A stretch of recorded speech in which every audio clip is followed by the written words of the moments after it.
Pessoal, boa tarde. Eu vou falar sobre a descoberta da antimatéria e o surgimento da tomografia positrônica.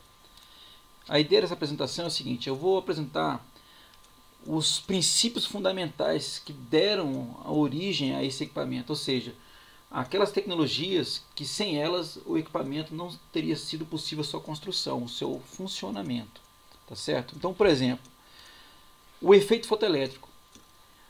Necessariamente, nos tomógrafos, o efeito fotoelétrico ele é fundamental para o seu funcionamento, porque isso aqui faz parte do sistema de detecção de radiação e conversão dela em sinal elétrico, tá certo? Lembrando que o efeito fotoelétrico basicamente consiste na incidência de um fóton sobre uma superfície metálica e verifica-se que elétrons dessa superfície metálica são ejetados da superfície. Interessante observar que o LDR não funciona por efeito fotoelétrico. Ora, o que é LDR? É um resistor que depende da luz. Esse LDR, só para você se situar, ele é usado na iluminação pública, né? Aqueles sensores que ficam no poste e que no final do dia, ao escurecer, os postes todos são ligados. Mas como é que eles são acionados? Eles são acionados por um circuito fotossensível, chamado fotocélula, onde o dispositivo que aciona basicamente é o LDR, esse resistor dependente de luz. O que acontece? Eu sempre acreditei que o LDR funcionava por efeito fotoelétrico. Porém, ao começar a estudar para fazer a apresentação, fazer o artigo, eu acabei encontrando exatamente essa informação que me deixou até um pouco chocado, porque eu apostaria a minha vida nisso. O LDR não funciona por efeito fotoelétrico. Na verdade, ele funciona como se fosse um semicondutor. O que acontece? Essa superfície aqui, ela está exposta à luz. Então, durante o dia, a luz incide nessa superfície. E essa luz, ao incidir na superfície, ela pega os elétrons que compõem esse material, que é um semicondutor. Esses elétrons são energizados através dessa exposição a essa luz. E eles, ao serem energizados, eles são excitados e saem da chamada banda de valência e vão para uma banda de condução. Em outras palavras, quando a luz incide sobre esse dispositivo, os elétrons são promovidos a um estágio energético tal que agora tornam o semicondutor um perfeito condutor. E aí a corrente elétrica ela transita entre os polos, né, de um polo para o outro, vai fechando o circuito. Então, como é que funciona a fotocélula? De dia, esse dispositivo está sendo acionado por exposição à luz e o mecanismo da fotocélula ele tem um relé. Esse relé, então, ele está mantendo o circuito da lâmpada em aberto. Por isso que a lâmpada fica apagada durante o dia. Mas, à medida que escurece, a quantidade de luz vai diminuindo até chega um ponto que os elétrons não são mais promovidos para a banda de condutância. E aí, nesse momento, o relé ele abre, fazendo a luz acender. Então, em nenhum momento, durante a explicação de funcionamento do LDR, eu falei de ejeção de elétron por fóton. Em outras palavras, não acontece o fenômeno fotoelétrico, tá certo? Bem, um outro aspecto importante, que é um dos conceitos fundamentais da tecnologia positrônica, foi exatamente a ideia de antipartícula, de antimatéria, né? Que foi, no meu ponto de vista, algo genial, proposta por Paul Dirac, onde Paul Dirac, ele faz uma fusão de áreas. Ele pega a física quântica da época e a teoria relativística especial de Einstein e ele une essas duas áreas. Ele interpreta então os fenômenos usando propriedades tanto do mundo quântico, né, da física quântica, como da física relativística. E ao fazer isso, ele propõe uma equação para o elétron. E nessa equação, né, onde ele leva em consideração fundamentos da física quântica e da física relativística especial de Einstein, e nessa sua equação ele faz uma previsão. Qual previsão? Que o elétron ele acaba descobrindo uma propriedade chamada simetria, e ele acaba percebendo que o elétron deveria admitir uma partícula idêntica a ele, exceto por um aspecto: ela seria simétrica. Em outras palavras, essa partícula que teria todas as características de um elétron, ou seja, massa, forma, tudo mais, ela iria diferenciar pela carga elétrica. ela seria um elétron positivo. Ora, isso foi uma previsão teórica. Perfeito. O detalhe é que 4 anos depois, ao fazer uma experiência estudando raios cósmicos, foi descoberto o antielétron. Né? Nesse caso foi batizado como positron. E aí a previsão de Paul Dirac acabou se concretizando, o que lhe rendeu o Prêmio Nobel de Física em 1933, né? Que ele dividiu com Ivan Schrödinger. Bem, a proposta de existência do antielétron e a sua comprovação alimentou a ideia de antimatéria, antiátomo, né? E isso vai ser interessante porque uma outra propriedade, né, proveniente dessa nova característica da matéria é o chamado aniquilamento de pares. No caso, o que nos interessa é o aniquilamento do par elétron-positron. Ora, o que significa isso? O elétron e o positron, se eles estiverem em trajetória de colisão, quando eles colidirem, as suas massas serão instantaneamente convertidas em energia, em fótons gama. E esses fótons eles serão produzidos em uma trajetória colinear, ou seja, eles estarão sendo produzidos na mesma direção, só que em sentidos opostos. E o interessante é que se você pegar a equação de Einstein de conversão de energia em massa e massa em energia, é igual a mc ao quadrado, se você pegar a massa do elétron e aplicar a equação de Einstein, essa conversão de massa em energia equivale a 0,511 megaelectronvolts, que é exatamente a energia dos dois fóton gamas produzidos pelo fenômeno de aniquilamento de pares. Ok? Bem, um outro dispositivo extremamente importante na tecnologia hoje de tomografia positônica está a ideia, o conceito de ciclotron, acelerador de partículas. Por quê? O primeiro acelerador de partículas, que é esse aqui no caso, data de 1929.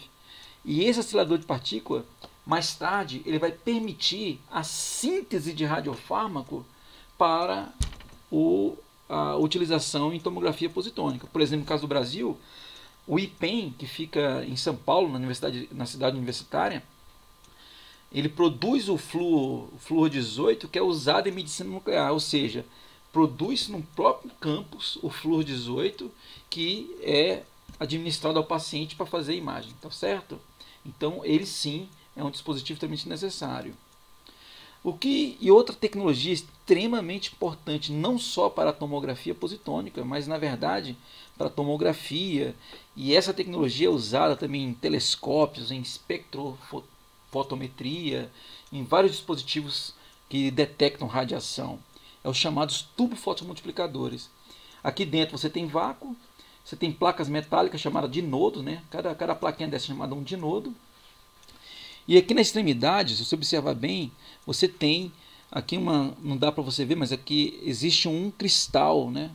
Esse cristal, as primeiras gerações era de iodeto de potássio. Hoje você tem vários outros cristais de césio, bismuto, lutécio.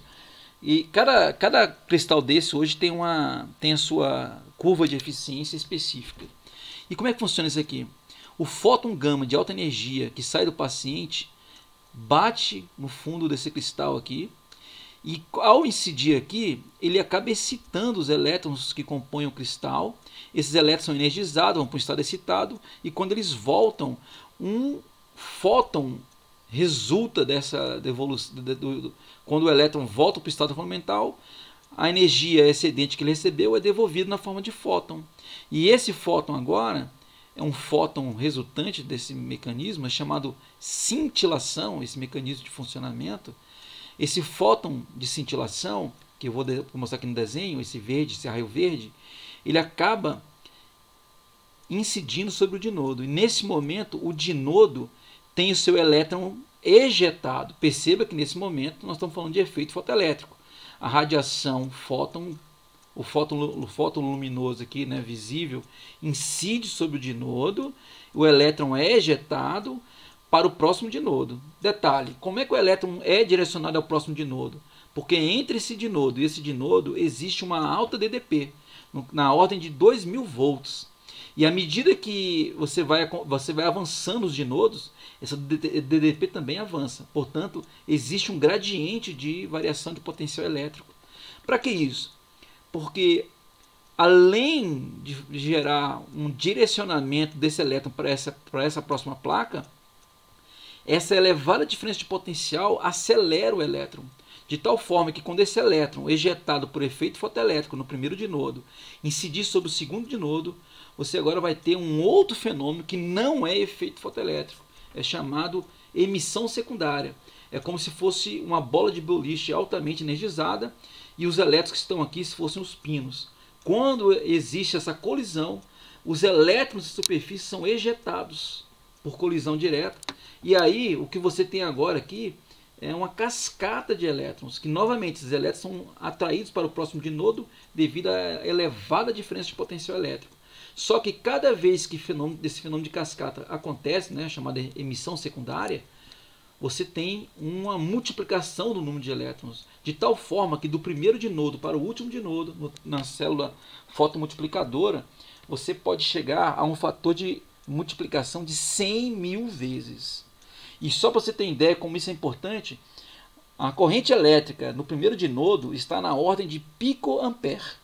Depois dessa cascata de elétrons, você chega a uma corrente no último dinodo na escala de microampere, ou seja, na ordem de 10 à sexta, 1 milhão de vezes maior.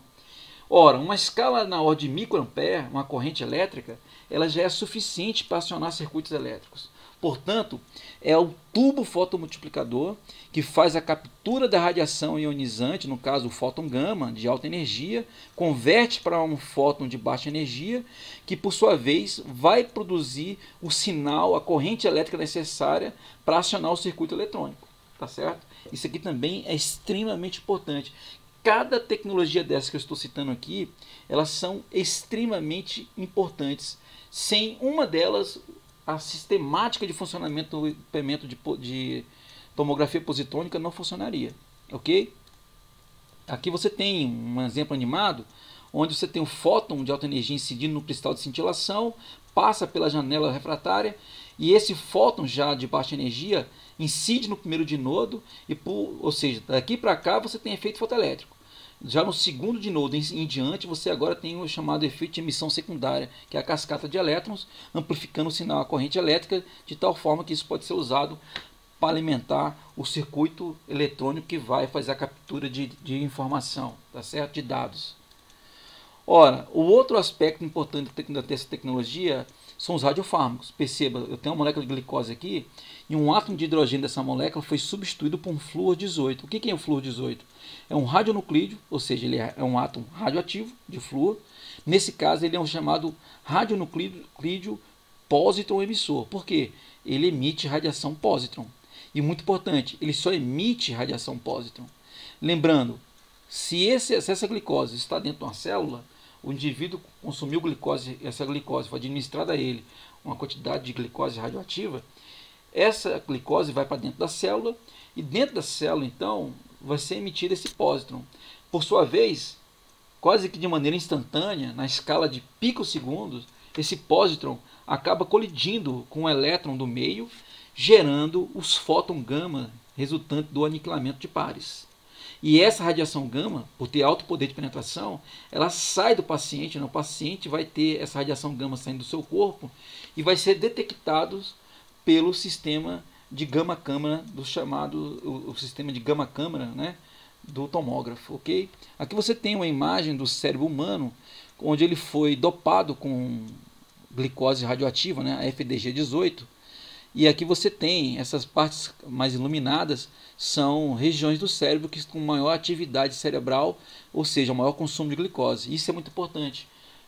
As células que consomem mais glicose ficam mais iluminadas, tá certo? E a tomografia computadorizada, é importante vocês entenderem que a tomografia se difere da tomografia positrônica por um aspecto importante. Na tomografia computadorizada, você tem uma fonte de raio-x que atravessa o paciente, é detectada, processados os dados e construção da imagem. Enquanto na tomografia positrônica, o paciente é a fonte de radiação. Na tomografia computadorizada, a radiação é externa e ela atravessa o paciente, ok? De qualquer forma, ambas utilizam o tubo fotomultiplicador para fazer o processamento de imagem. Na tomografia PET, né, Positron Emission Tomography, você tem o paciente como sendo a fonte de radiação. Aí você fala, oh, nossa, mas o paciente está radioativo.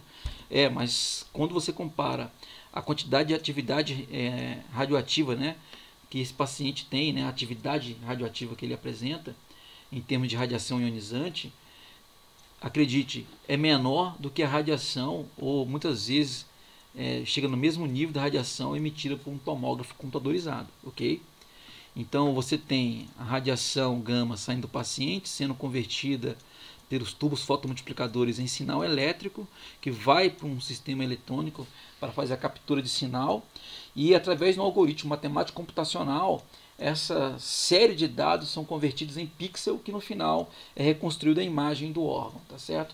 Isso aqui é um tomógrafo, né, versão moderna. E aqui eu tenho a cintilografia obtida por tomografia positrônica. Perceba que não é só o cérebro, mas eu tenho outros órgãos que podem ser iluminados. Qual o nome disso? Órgão crítico. Hoje, com a tecnologia da química nuclear, você consegue construir, sintetizar radiofármacos bioespecíficos. Se eu quero, por exemplo, ter uma imagem do coração do paciente, eu vou dopar o fármaco com talio 201 radioativo. Se eu quero ter imagem da tireoide do paciente, eu vou dopar com iodo 131. Então, para cada elemento, para cada órgão do corpo, são estudados uma série de fármacos que são bioespecíficos, ou seja, que se concentra mais naquele órgão do que nos outros órgãos, tá certo? O nome disso em medicina nuclear chama-se órgão crítico. Bem, a medicina nuclear é um ramo da radiologia médica, tá certo? A radiologia médica ela é formada por raio-x convencional, tomografia e, por fim, medicina nuclear. A medicina nuclear tem um aspecto diferencial. Se você aplicar baixa concentração do radioisótopo, do radiofármaco no paciente, ela vai desempenhar o papel diagnóstico. Ou seja, baixa dose de radiofármaco, característica diagnóstica, ou seja, vou obter imagens, cintilografias, imagens cintilográficas do paciente.